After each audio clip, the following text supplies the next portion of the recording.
Assalamualaikum warahmatullahi wabarakatuh. Apa kabar anak-anak Ustadz?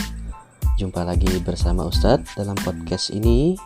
Kali ini kita akan membahas keragaman dan potensi sumber daya alam Indonesia.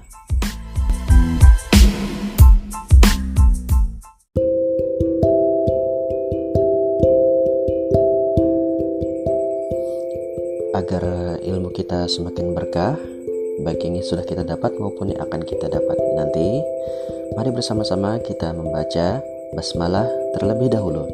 Bismillahirrahmanirrahim.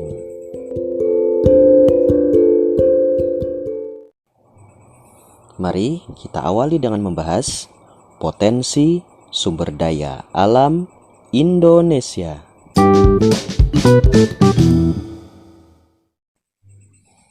Baik, kita langsung masuk ke pembahasan. Nah, kita kan sudah tahu wilayah Indonesia ini, negara Indonesia ini adalah negara kepulauan. Maka otomatis wilayah lautannya lebih luas daripada daratannya, dan otomatis pula sumber daya alam Indonesia ini lebih banyak di lautan daripada di daratan. Nah, masing-masing pulau-pulau di Indonesia ini tentunya punya keragaman sumber daya alam yang berbeda-beda pula, seperti yang terdapat di Pulau Sumatera, Kalimantan, dan Papua berikut ini. Pulau Kalimantan. Pulau Kalimantan memiliki wilayah hutan-hutan yang sangat luas yang menghasilkan aneka jenis kayu bernilai ekonomis. Lalu di Pulau Kalimantan ini juga banyak terdapat perkebunan kelapa sawit. Lalu ada barang tambang seperti batu bara di Bontang, Kalimantan Timur, dan penambangan minyak bumi di Kutai, Kalimantan Timur. Lalu hewan khas di sini, hewan khas Kalimantan ini ada bekantan, ikan arwana yang ditemukan di Sungai Mahakam. Berikutnya kita ke Pulau Sumatera. Nah, di Pulau Sumatera ini ada terdapat aneka hasil kayu dan aneka budidaya berbagai jenis tanaman karena memiliki tanah yang subur. Tanahnya subur ternyata. Lalu sama seperti di Kalimantan, di Sumatera juga terdapat perkebunan kelapa sawit. Lalu di sini ada pertunjukan gajah di Waikambas, Lampung. Di sini juga ada penambangan batu bara di Bukit Asam, Tanjung Enim, Sumatera Selatan. Dan ada penambangan gas alam di Arun, Nangro Aceh, Darussalam. Lalu juga ada penambangan minyak bumi di Riau. Wah, ternyata di sini banyak sekali ya wilayah tambang tadi, batu bara, gas alam, dan juga minyak bumi. Selanjutnya kita ke Pulau Papua. Di Pulau Papua ini banyak aneka hasil hutan. Lalu banyak hewan khas seperti burung cendrawasih, kasuari, dan kanguru khas Pulau Papua. Adapun di sini terdapat penambangan juga. Di sini banyak penambangan emas, perak, dan tembaga di wilayah Tembagapura, Mimika, Papua. Keindahan alam pantai-pantai di Papua menjadi tujuan wisata yang menjadi daya tarik di Papua ini. Selanjutnya, kita akan berbicara soal kepadatan penduduk.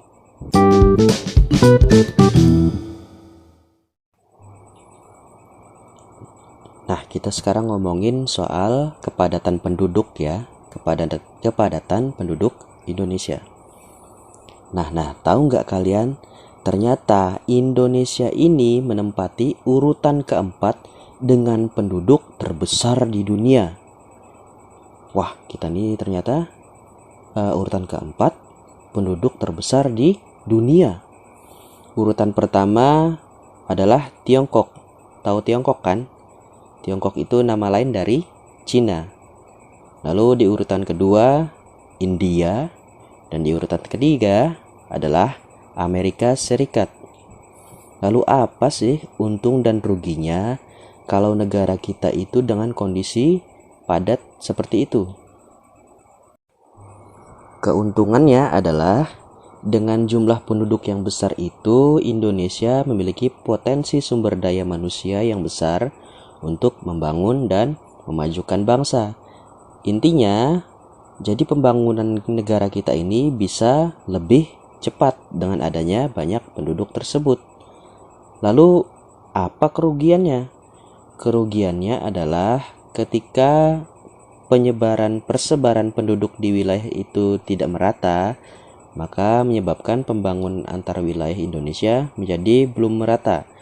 Seperti ini maksudnya, yang padat tadi menjadi semakin maju, tapi wilayah-wilayah yang masih sepi, yang masih jarang penduduknya, itu menjadi tertinggal. Itu yang namanya belum merata.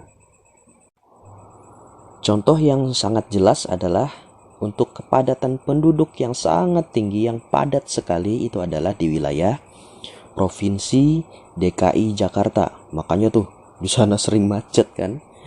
Nah, di sini juga mulai macet nih. Semoga kita persebarannya juga merata ya. Nggak macet lagi, nggak padat, nggak terlalu padat. Dan sedangkan yang kepadatan penduduknya sangat rendah itu adalah di bagian Papua Barat.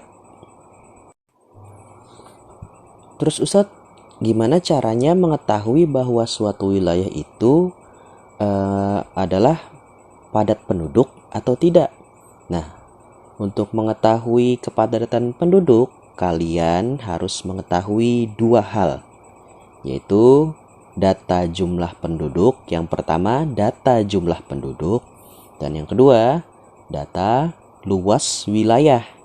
Sehingga diperoleh rumusnya kayak gini nih.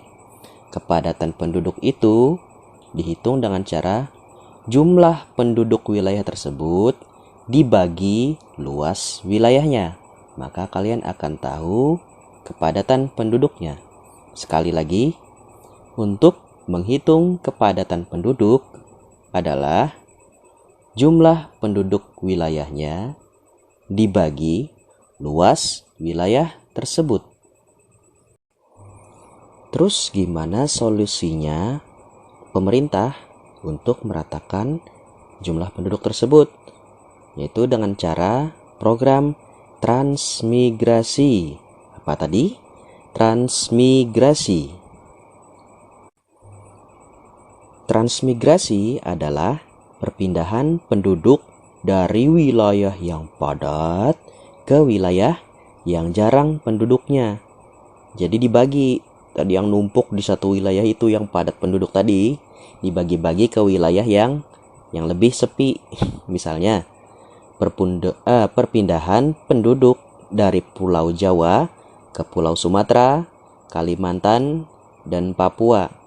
Makanya rata-rata di setiap pulau itu ada orang-orang suku dari Pulau Jawa. Tapi sebenarnya apa sih tujuan dari program pemerintah mentransmigrasi tersebut? Ternyata tujuannya adalah agar penduduk Indonesia itu sudah merata ke wilayah-wilayah di seluruh Indonesia. Maka hasilnya nanti adalah pembangunan akan merata pula, sehingga kesejahteraan dapat diperoleh dan dirasakan oleh seluruh rakyat Indonesia secara merata juga.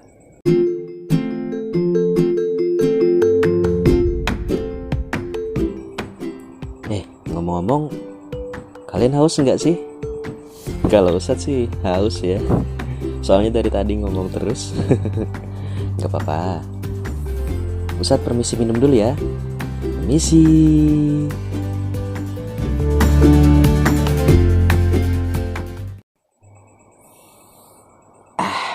Alhamdulillah. Oke, lanjut.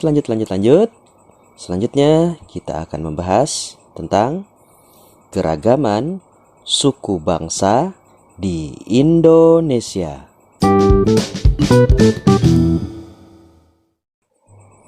Menurut data dari Badan Pusat Statistik Indonesia, pada tahun 2010 kemarin,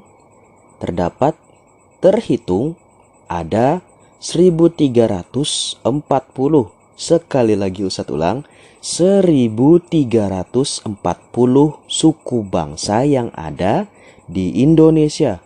Banyak banget, ternyata nggak cuma yang kita tahu. Taunya kita cuma Dayak, Batak, apalagi Jawa, Sunda. Ternyata ada lebih banyak dari itu, sampai 1.340 suku bangsa ternyata. Terus suku bangsa itu apa sih? Nah, suku bangsa adalah sekelompok manusia yang memiliki kebudayaan yang sama. Contoh kebudayaan yang sama seperti pakaian adat, rumah adatnya, senjata tradisionalnya, lagu daerahnya, dan kuliner atau makanan dan minuman khas daerah tersebut. Simak persebaran suku bangsa yang ada di Indonesia berikut ini. Di Pulau Kalimantan ada suku Banjar. Ustadz, suku Banjar. Ada suku Banjar, suku Dayak, Kutai, dan suku Bajau. Di Pulau Sulawesi ada suku Bugis, Mandar, Toraja, dan suku Kajang. Di Kepulauan Maluku ada suku Ambon, Bacan, Kei, Morotai, dan suku Obi. Di Pulau Papua ada suku Asmat, Dani, Lani, dan suku Yali. Di Kepulauan Nusa Tenggara ada suku Sasak, Sumbawa, Alor, dan suku Flores. Di Pulau Bali ada satu suku, yaitu suku Bali. Di Pulau Jawa ada suku Jawa, Sunda, Betawi, Baduy, dan suku Tengger. Di Pulau Sumatera ada suku Aceh, Batak, Minangkabau, dan suku Melayu. Selain keberagaman suku bangsa, Indonesia juga dianugerahi keberagaman agama. Saat ini ada 6 agama yang diakui oleh pemerintah Indonesia. Ada 6 yang diakui untuk dianut oleh masyarakat Indonesia, yaitu Islam, Kristen, Katolik, Buddha, Hindu, dan Konghucu. Nah, agama kita, agama Islam, menjadi agama dengan jumlah pemeluk terbesar di Indonesia. Tahan dulu. Sabar, jangan kemana-mana, karena kita sudah memasuki pembahasan terakhir untuk sesi pertama tematik hari ini, dengan judul Kenampakan Alam Buatan.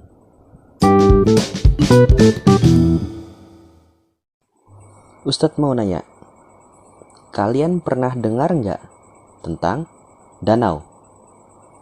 Terus kalian pernah tahu nggak apa itu waduk? Lalu apa bedanya antara danau dan waduk?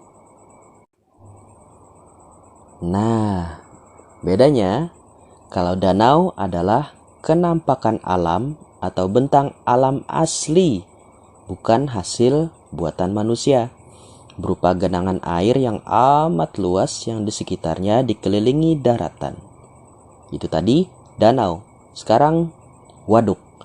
Nah, kalau waduk adalah danau buatan manusia. Jadi bedanya adalah, kalau yang satu tadi, danau tadi adalah karena kejadian alam sendiri tanpa bantuan manusia terbentuknya. Kalau waduk itu adalah danau yang dibuat oleh manusia. Dengan demikian, maka sekarang kita sudah mengetahui bahwa kenampakan alam adalah bentang alam asli yang tidak dibuat oleh manusia, terbentuknya secara alami. Misalnya, hutan alami, danau, rawa, sungai, daratan rendah, dataran tinggi, bukit, gunung, dan pegunungan. Lalu kenampakan buatan adalah kenampakan yang ada di permukaan bumi yang dibuat oleh manusia. Contohnya kayak tadi, waduk, terus hutan buatan, hutan produksi, jalan raya, bendungan, jembatan, bandara, stasiun, sawah, dan kebun.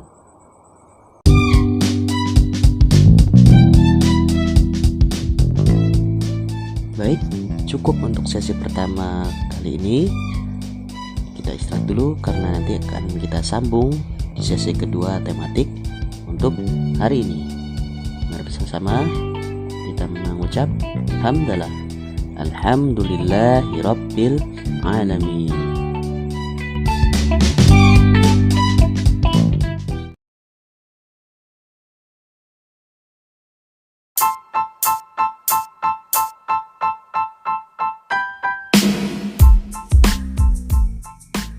Assalamualaikum warahmatullahi wabarakatuh. Baik, memasuki sesi kedua untuk tematik pada hari ini. Semoga tetap semangat ya. Oke. Mari kembali kita mulai sesi ini dengan sama-sama membaca basmalah. Bismillahirrahmanirrahim.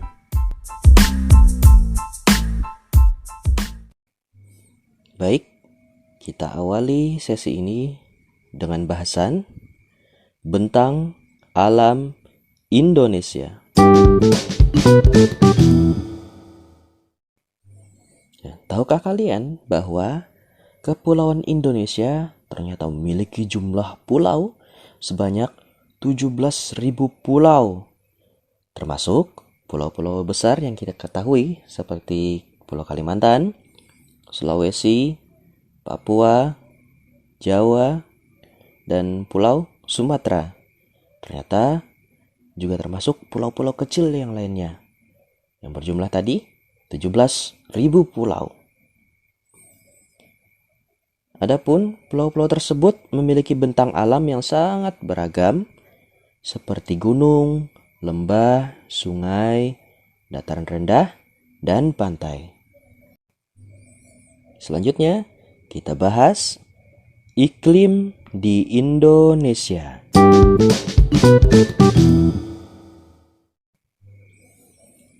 Indonesia memiliki iklim tropis yang memiliki ciri-ciri seperti berikut ini. Yang pertama, iklim tropis memiliki 2 musim, yaitu musim penghujan dan musim kemarau. Musim penghujan berlangsung dari bulan Oktober sampai dengan April, sedangkan musim kemarau dari bulan April sampai dengan Oktober. Tetapi pada masa seperti sekarang ini sepertinya 2 musim itu tidak menentu ya kapan datangnya. Nah, pada masa pergantian 2 musim itu terdapat masa pancaroba, masa pergantian 2 musim yang disebut pancaroba. Yang kedua, matahari bersinar sepanjang tahun.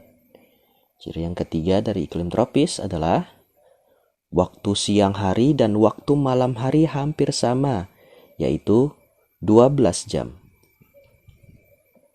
Yang keempat, suhu udara yang tinggi sepanjang tahun, rata-rata 27 derajat Celcius, dan tidak ada banyak perbedaan suhu antar musim kemarau dan musim penghujan. Masih semangat? Baik, kita lanjut ke pembahasan yang terakhir pada sesi kedua ini pada hari ini, yaitu keragaman flora dan fauna di Indonesia.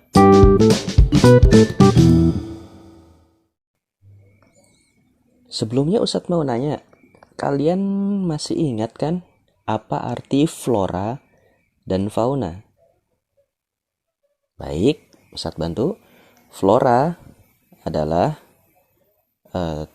tumbuh-tumbuhan, sedangkan fauna adalah hewan.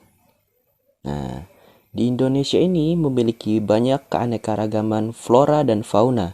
Faktor yang menyebabkannya adalah yaitu faktor iklim, tanah, dan air. Yang pertama, mari kita bahas tentang keragaman flora di Indonesia.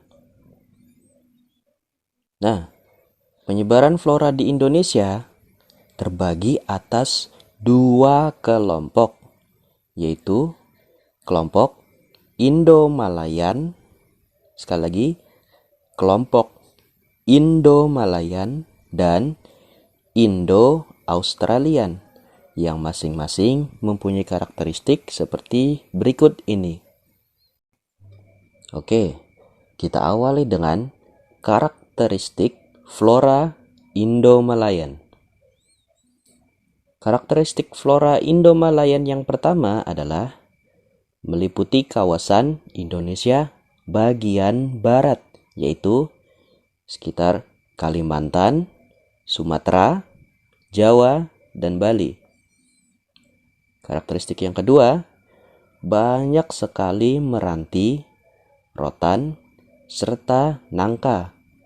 Wah, banyak apa tuh? Meranti tahu nggak?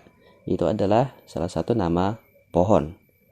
Jadi cirinya banyak pohon meranti, rotan, dan pohon nangka. Yang ketiga, sedikit sekali jenis anggrek, matoa, dan tumbuhan sagu. Yang keempat, tidak terdapat hutan kayu putih. Itu adalah ciri-ciri flora Indo-Malayan. Selanjutnya, mari kita bahas karakteristik flora Indo-Australian. Flora Indo-Australian memiliki ciri-ciri sebagai berikut.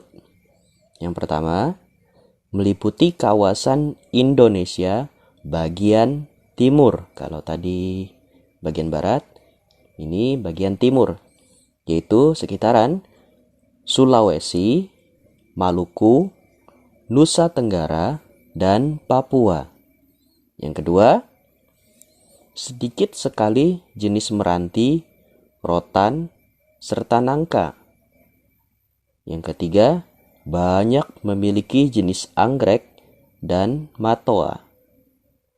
Yang keempat, terdapat hutan kayu putih dan tumbuhan sagu. Jadi, karakteristik atau ciri-ciri flora atau tanaman Indo-Malayan dan Indo-Australian ini adalah berkebalikan. Seperti itu, lebih gampangnya kalau kalian ingin mengingat. Yang satu di timur, yang satu di barat. Yang satu ada kayu meranti, yang satu tidak ada, dan seterusnya. Seperti itu, berkebalikan.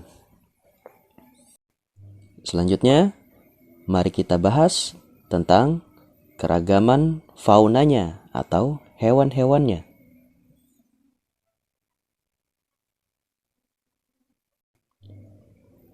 Persebaran fauna atau hewan-hewan di Indonesia terbagi atas 3 kelompok.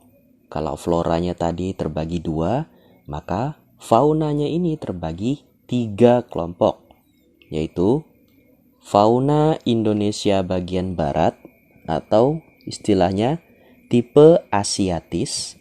Yang kedua, fauna Indonesia bagian tengah atau tipe peralihan. Dan yang ketiga, fauna Indonesia bagian timur atau tipe Australik. Fauna Indonesia bagian barat dan timur dipisahkan oleh garis Wallace. Hurufnya itu W-A-L-L-A-C-E. Wallace dibacanya. Fauna Indonesia bagian tengah dan timur dipisahkan oleh garis Weber. Huruf-hurufnya W-E-B-B-E-R, Weber. Tiap-tiap kelompok tersebut memiliki karakteristik sebagai berikut. Pada fauna Indonesia tipe Asiatis, yaitu di bagian barat, memiliki ciri-ciri sebagai berikut. Yang pertama, meliputi wilayah Jawa, Sumatera, Bali, dan Kalimantan. Yang kedua, terdapat banyak mamalia yang berukuran besar. Oke, startnya ya. Kalian ingat nggak apa itu mamalia? Ya, mamalia adalah hewan yang menyusui. Nah, jadi di sini terdapat banyak mamalia yang berukuran besar. Seperti contohnya apa yo? Ya, contohnya seperti gajah, badak bercula 1, banteng, macan, tapir, kerbau, rusa, orangutan, monyet, babi hutan, dan bekantan.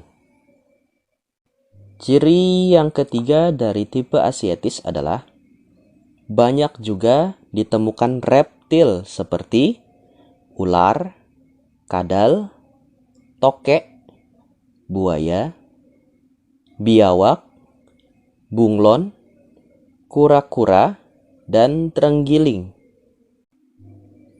Ciri yang keempat dari fauna Indonesia tipe Asiatis atau bagian barat adalah terdapat berbagai jenis burung seperti burung hantu, elang, merak, gagak, jalak, kutilang, dan berbagai macam unggas. Dan ciri yang kelima adalah terdapat berbagai ikan air tawar seperti ikan pesut. Tahu ikan pesut nggak? Coba cari nanti di internet. Selanjutnya, mari kita bahas karakteristik atau ciri-ciri dari fauna Indonesia tipe peralihan atau bagian tengah. Ciri yang pertama dari fauna Indonesia tipe peralihan adalah yang pertama, meliputi wilayah Sulawesi, Maluku, dan Nusa Tenggara, serta sejumlah pulau-pulau kecil di sekitarnya.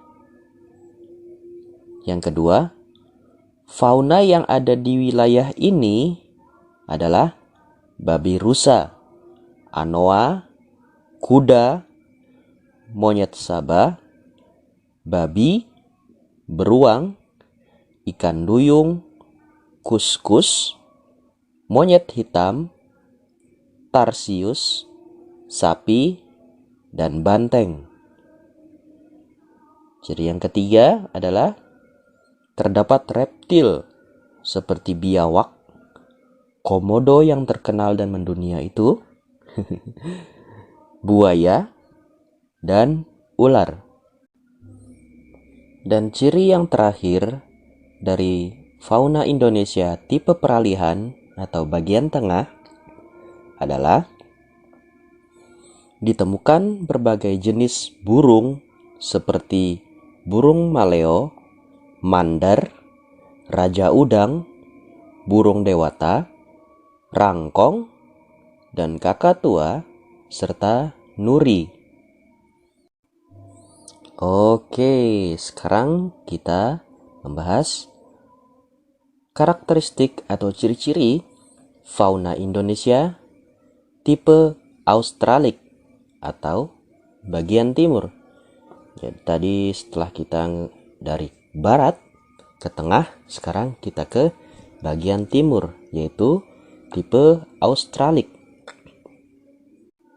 Adapun ciri-ciri fauna Indonesia tipe Australik adalah sebagai berikut. Yang pertama, meliputi wilayah Halmahera, Papua, dan Kepulauan Aru.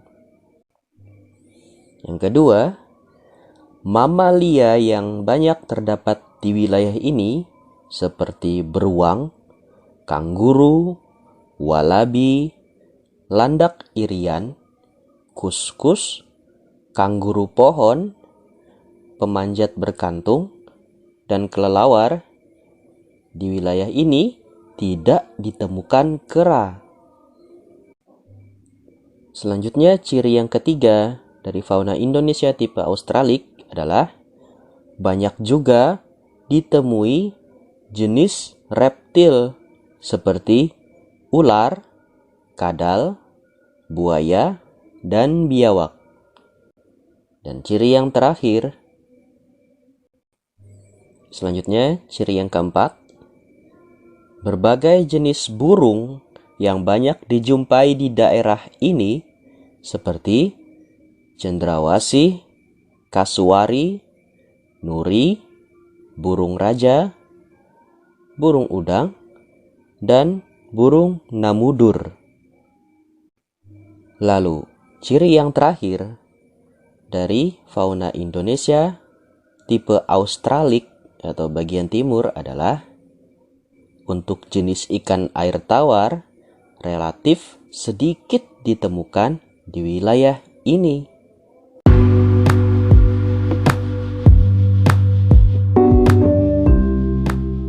Oke, mari kita akhiri dengan menarik kesimpulan dari sesi pembahasan tematik kita hari ini. Yang pertama, bahwa Kepulauan Indonesia memiliki jumlah pulau sebanyak 17.000 pulau dengan keadaan bentang alam yang sangat beragam. Yang kedua, Indonesia memiliki iklim tropis. Yang ketiga, terdapat keragaman aneka flora dan fauna di Indonesia. Pada flora atau tumbuhannya terbagi atas dua kelompok, yaitu kelompok Indo-Malayan dan kelompok Indo-Australian. Serta di keragaman fauna atau hewannya terdapat 3 kelompok yang terbagi oleh garis Wallace dan Weber. Ketiga kelompok fauna itu adalah tipe Asiatis, tipe peralihan, dan tipe Australik.